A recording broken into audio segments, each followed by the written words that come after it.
CNG ആണ് വരുന്നത് ബാക്കിൽ.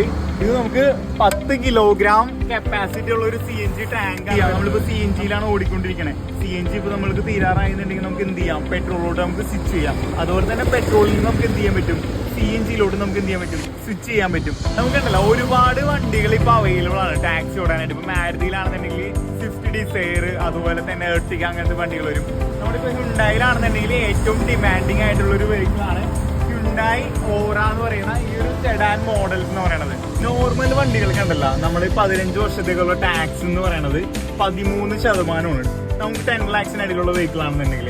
പക്ഷെ നമുക്ക് ടാക്സി ആണ് വരണമെന്നുണ്ടെങ്കിൽ നമുക്കത് 6% മാത്രമാണ് ഗവൺമെന്റിലോട്ടുള്ള ടാക്സ് വരണുള്ളൂ, അടയ്ക്കേണ്ടതായിട്ടുള്ളൂ. ടാക്സി ആണെന്നുണ്ടെങ്കിൽ നമുക്ക് 1 ഇയറിലേക്ക് ബമ്പർ ടു ബമ്പർ ആയിരിക്കും നമുക്ക് എന്ത് ചെയ്യാം, ഇൻഷുറൻസ് കവറേജ് ആയിട്ട് നമ്മൾ വണ്ടി എടുക്കുമ്പോൾ നമുക്ക് ലഭിക്കും. ടാക്സി വെഹിക്കിൾസിന് വരുന്ന വാറണ്ടി, അതായത് മാനുഫാക്ചർ വാറണ്ടി എന്ന് പറയുന്നത് 3 ഇയർ അല്ലെങ്കിൽ 1 lakh കിലോമീറ്റർ ആണ് നമ്മുടെ ഈ ഓറയ്ക്ക് വരുന്നത്. അത് നമുക്ക് എന്ത് ചെയ്യാൻ പറ്റില്ല, നോർമൽ വെഹിക്കിൾസിനെ കൂടി എക്സ്റ്റെൻഡ് ചെയ്യാൻ പറ്റില്ല. നമുക്കിപ്പോൾ ഓൾമോസ്റ്റ് എല്ലായിടത്തും നമുക്ക് CNGയുടെ പമ്പ് നമുക്ക് അവൈലബിൾ ആണ്. അപ്പോൾ നമുക്ക് എല്ലായിടത്തും റീഫിൽ ചെയ്ത് യൂസ് ചെയ്യാനും പറ്റും. ഏകദേശം നമുക്കൊരു 28 km/ലിറ്ററിന്റെ മൈലേജിൽ കൂടുതൽ നമുക്ക് എന്ത് ചെയ്യാൻ പറ്റും, എക്സ്പെക്ട് ചെയ്യാൻ പറ്റും നമുക്ക്. അതായത് ഊബർ ടാക്സി അല്ലെങ്കിൽ ടാക്സി പർപ്പസിന് വേണ്ടിയിട്ട് വണ്ടി നോക്കുന്നവരാണെന്നുണ്ടെങ്കിൽ എന്തെങ്കിലും ഹെൽപ്പ് വേണമെന്നുണ്ടെങ്കിൽ മെസ്സേജ് ചെയ്താൽ മതി. നമുക്ക് അതിനുള്ള സൊല്യൂഷൻ പറഞ്ഞുതരാൻ പറ്റും. Okay, by.